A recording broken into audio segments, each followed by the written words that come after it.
Hey guys, how's it going? Robert Syslo here, Director of Production for Grant Cardone TV. And this week we've got another episode of Ask the Pro, and I have a very special guest. Hossein Kasmai of Franchise Creators is joining us in studio today. He's local here in Miami. And we're going to be talking about franchising, what is franchising, what you can do with it, why it's a good investment, and how he can help you get started in that.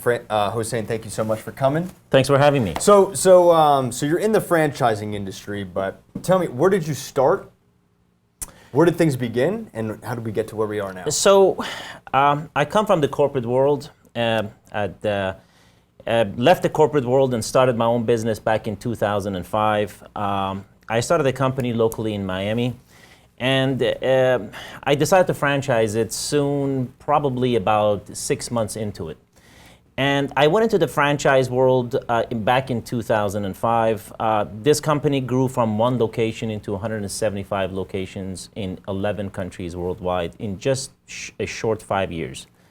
In 2010, I sold that company, got bought out, and I retired, as most people do at that stage. But I decided to come back and help others build a business and build it into a level very similar to mine. So I came back and I helped companies franchise their business and actually reach that American dream. Okay. So for our audience, what is franchising? Very basic, what is it? So franchising is basically a way to grow your business with other people's money. That's what I like to call it. So there's two ways to grow your business. You have an opportunity to grow your business on your own, organically. That means opening a second, third, or fourth location. Doing so requires a lot of your own time, a lot of your own money, a lot of your own resources. So everybody's limited in all of those categories, right? Even if you have the money, you only have a certain amount of time. The other problem you have is that every time you open a second, third, or fourth location, you have to manage that location somehow. You can only be in so many places at the same time. What does that mean? That means you have to hire a manager to manage your second, your third, or your fourth location. The problem is that that manager doesn't have a vested interest in your business. He doesn't really care about it as much as you do. The worst thing that can happen, if he screws up at work, you're going to fire him, or he gets another job. So your brand is dependent and is in the hands of a person that has absolutely no vested interest in your business. So franchising solves all of those problems. It allows someone to come to you and say, okay, I'm really interested in what you've done here. I want to mimic this. I want to open a location just like this in my city, in my neighborhood. So they go ahead and bear all the costs so that you don't have to dish out a dime of your own money. As a matter of fact, they pay you what's called a franchise fee up front. That fee is somewhere between $20,000 to $50,000. So you're gaining that initial cash. So instead of dishing out your own money, you sit back and you get that money. So now that's helping you with your finances in order to grow your own business, right? So then they'll go out and open a location, they hire the employees, they fund the place all on their own, and as they grow the place, obviously you now have a person that does have a vested interest in the business. They have everything to lose just like you do, so they care about it. They care about the business, they show up every single day, they work like you do, they think about it all day and all night like most business owners do, and therefore the brand does well. So as the brand does well, it's going to improve your own popularity of your own brand and so forth and so on. Of course, with franchising, the biggest advantage is that royalty income that comes in, which is that residual income that as an owner, you're actually gaining. So every dollar that they make, they're going to give you a percentage of that back to you. Now that percentage is anywhere between 5% typically, depending on if you're in food business. That's on revenue per month? On revenue, on gross income. Gross income. Correct. So, all the way to 10, even higher percentage and the royalty is usually paid on a weekly or a monthly basis. Okay. So that is the umbrella, what's called franchising. So it's a group of people that are working together under one brand, under one trademark with a common set of goals. Got it. So somebody creates a business, they invest all this time, all this energy, all this hard work, and an investor can come by and say, hey, I really like what you've done. Here's $500,000. I want to open up another location. Can you explain that little process right there? They just go and they say, I want a franchise. What happens in there? Right. So an investor comes in, and typically investors come in from actually visiting your site. So let's assume you have a restaurant. The investor is probably a visitor at your restaurant, is a customer at your restaurant. They like the food, they like the ambiance, they like what you've done, they like the dynamics of the restaurant itself. So they want to open this very restaurant at their own city or their own neighborhood. So they come in and they pay you a fee up front. Then they'll go off and work with a commercial real estate individual to find a location that's suitable to open a business like this. When they find a location, then they're responsible to follow your guidelines in order to build the place into what's acceptable to your standards. Whether you're using a particular floor or whether you're using a particular color on the walls, where you buy the furniture, where you buy the equipment, the decoration, and everything has to go with your standards. Mm-hmm. So they follow your guidelines in order to build the place up. Once the place is built up, then they have to follow your guidelines in how to operate the location, what services, what products they need to provide to their customers in that location. All of that has to be approved by you and has to follow your guidelines. Those guidelines are typically mandated in a document called the Operations Manual. That manual is developed by the owner, in this case a franchisor, so that franchisee always has a guideline to follow in order to build their business. That's basically how it works. Very good, very good. So for you, why did you get involved in franchising? What was it about it that held your interest and you said, you know what, that's the industry I want to go into? So for my own personal need, it all started because the business that I started was a child safety business. So we were actually providing children identification services in schools and daycares throughout the Miami region. I wanted to grow that business. I didn't start that business to have only one location. That wasn't my dream. The ultimate dream was to have this service available to all schools and all daycares throughout the country and even worldwide. The problem I had was exactly what I mentioned earlier, and that is the people that I wanted to work with me as managers to operate my second or third location or fourth location were people that I didn't trust. These are ordinary people that are out there. Right. In my particular business, there were children involved. So I wanted to make sure that the business was run exactly the way I wanted.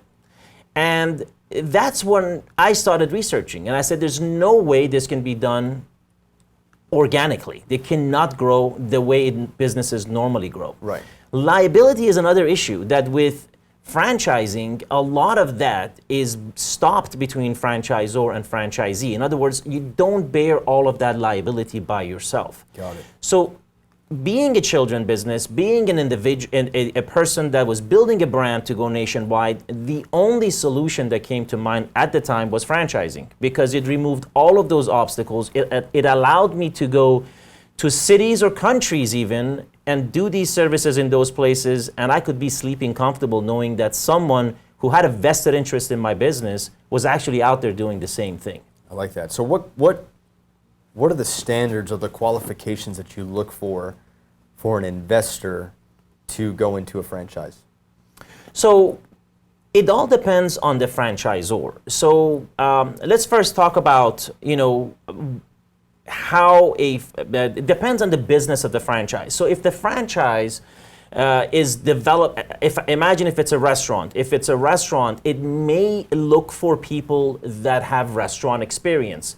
If it's a healthcare joint, for example, an urgent care center, they may be looking for people that have healthcare experience. Mm-hmm. Fitness, we have franchised many fitness companies. In the fitness industry, you want to make sure that the franchisees that are investing in your business have some sort of a fitness background or passion. Now, there are many cases where an investor who has really little knowledge about that industry is buying into that franchise And in that scenario, they have to hire a manager who is passionate about that business. That manager basically becomes married to that investor, and he or she is the one that's going to be running the place very, very closely alongside the owner. Okay, that's excellent. So you have a business called Franchise Creators, and from my knowledge of what you guys do, you buy, invest, and build franchises. Why don't you talk a little bit about what it is your business does? So Franchise Creator has two basic components to it.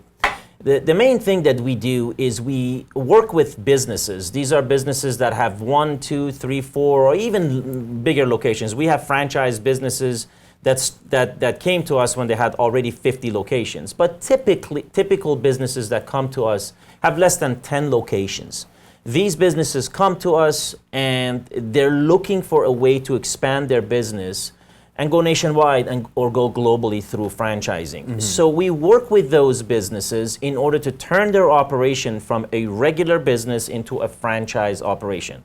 You can't sell a franchise without meeting certain standards set aside by the Federal Trade Commission. Franchising is regulated by the FTC, so you have to meet certain guidelines in order to be able to offer franchises to public. So that's exactly what we do. We work with these companies in order to build a franchise platform, turn their business from an ordinary business to a franchise business ready to expand in that region. So that includes a number of things that have to be done for the business, for A through Z. Our work is basically a comprehensive service that includes everything, so that you as a business owner can continue doing what you do best, do your daily operation like you've done, and in order to grow your business and continue to pay the bills and bring bread to the table, we, on the other hand, in the background, take usually about 90 days to turn your business into a franchise business. And we require very, very little work from the business owners. We do everything on our own so that the business owner can continue doing what they do best. Once the franchise operation is ready, in other words, once that business now is a franchise meeting those standards required by the Federal Trade Commission, we now switch hats and we become a marketing and sales company offering those franchises to individuals out there that are looking for a new business opportunity, and we therefore help those business owners expand their locations throughout the country. So if we first franchise your business. You build it, you franchise it, and then we find investors. Exactly. And say, hey, look, I've got this awesome gym. If you're interested, what's a typical, like for an investor, what's a typical investment to get started in franchising?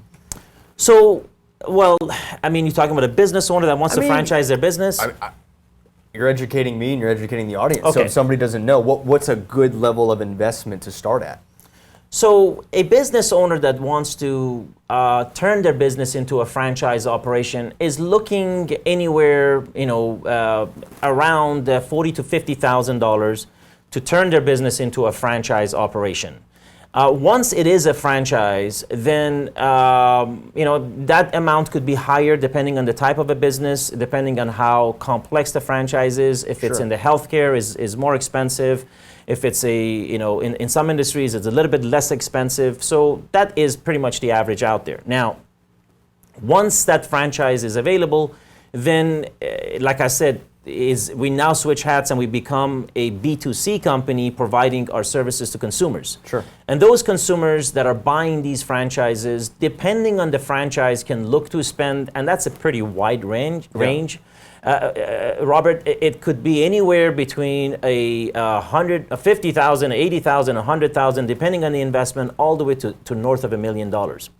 So if you're looking to buy a fitness center, you're looking to spend probably $20,000 to $30,000 in franchise fee, and then another $100,000 or $150,000 on the build out of the place, the equipment, and so forth and so on, which totals up to be about a couple $100,000. If you're looking for a healthcare, of course, it's more expensive because the equipment, the digital X-rays, and everything else that you need. So it just varies significantly. So entrepreneurs that are out there that maybe have $300,000, $400,000. And they're a little like, man, I'm not sure what I need to do with my money. What can I do with this? This is another alternative that exists out there for investing. It really is. How safe is it? Like as far as return of investment, like if I come in and I say, hey, here's $400,000, how safe is that to put money into and to get money out of it? That's actually a very good question, Robert. And here's the deal. The deal is the reason people are going the franchise route. Obviously, a lot of us can open businesses on our own. Yeah. But instead of opening a business on your own, why would you buy a franchise? Why would you buy a franchise? Why would you pay for a franchise fee and the royalties and everything else?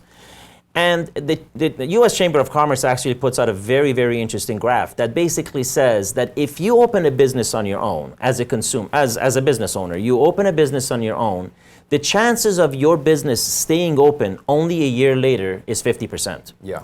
Now, if you go 5 years out, you only have a 25% chance that you're going to be open. In other words, 75% of businesses that open today will be gone 5 years from now. Yes. Now, when you look at franchises, 93% or somewhere north of 90% of franchises are still in business 5 years out. So, in other words, if you want to start a restaurant on your own, a burger joint or an ice cream place or a fitness center on your own, you might as well pay the franchise fee, pay the royalties, and go in with someone who's done this before. Someone that has made all the mistakes so that you don't have to make those mistakes. It's all about the mistakes. Mistakes are costly. People can't afford those costs, and therefore they crumble. They go out. So you're the platform. We are the platform, yes. You're the guys that made the mistakes, and now you're like, okay, we don't do this. This is how you want to do it. Exactly. This is the proven track record. Okay. Exactly. Totally understand. Exactly. So I want to also go back to the last question you asked about the range of franchises that are available. So there are also home-based franchise opportunities that we offer. Companies that we have franchised, and now we're offering those franchises that are only starting at $25,000. You can get into a business on your own for less than 30 grand.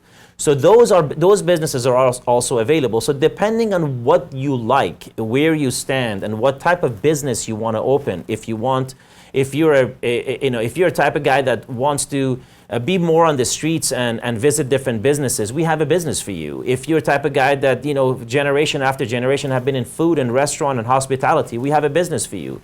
If you're a type of guy that likes to, place vending machines in various locations, we have a business for you. Mm-hmm. On and on and on. So depending on what you like, we have a certain business for you. And again, you could go as low as $25,000 to get in business for yourself. It's amazing. Absolutely incredible. Well, guys, that's everything I've got for you today. Hossein just shared some really interesting stuff. Some takeaways that I got out of it was, hey, build the business or get involved with somebody that's actually made the mistakes already, like Hossein, his company. It's a good investment. There's a return that exists. It happens, and it's there. And, dude, check it out. Franchising. Grant's actually mentioned it in How to Become a Millionaire in the Millionaire webinar. It's another avenue, which is why we brought Hossein in, just to kind of talk about this other type of investment that exists out there. Hossein, where's a good place for people to find out more information about what you guys do? Absolutely. So our website is franchisecreator.com. Again, it's franchisecreator.com. And one more thing I want to say is that our business itself is a franchise opportunity as well. So that if you're interested in owning a business like ours, in other words, reaching out to local businesses and see if they're franchisable, work with them, and to turn them into a franchise operation, we're offering that opportunity as well so that you can have an office in your own city or location and be able to do exactly what we do and work with businesses and turn them into multi-million-dollar franchise operations. That's also available. Once again, you can go to our website at franchisecreator.com. Thank you so much. It'll be listed in the link below. Hossein, thank you so much. Thank you. I really appreciate it. Guys, every week, Grant and I bring an expert in their industry, the pro, to share a little bit of knowledge about what they do every day so that you can gain a little bit of knowledge and do something big with your life. Stay tuned next week when either Grant or I will bring another guest on Ask the Pro. Thank you so much. Have a great one.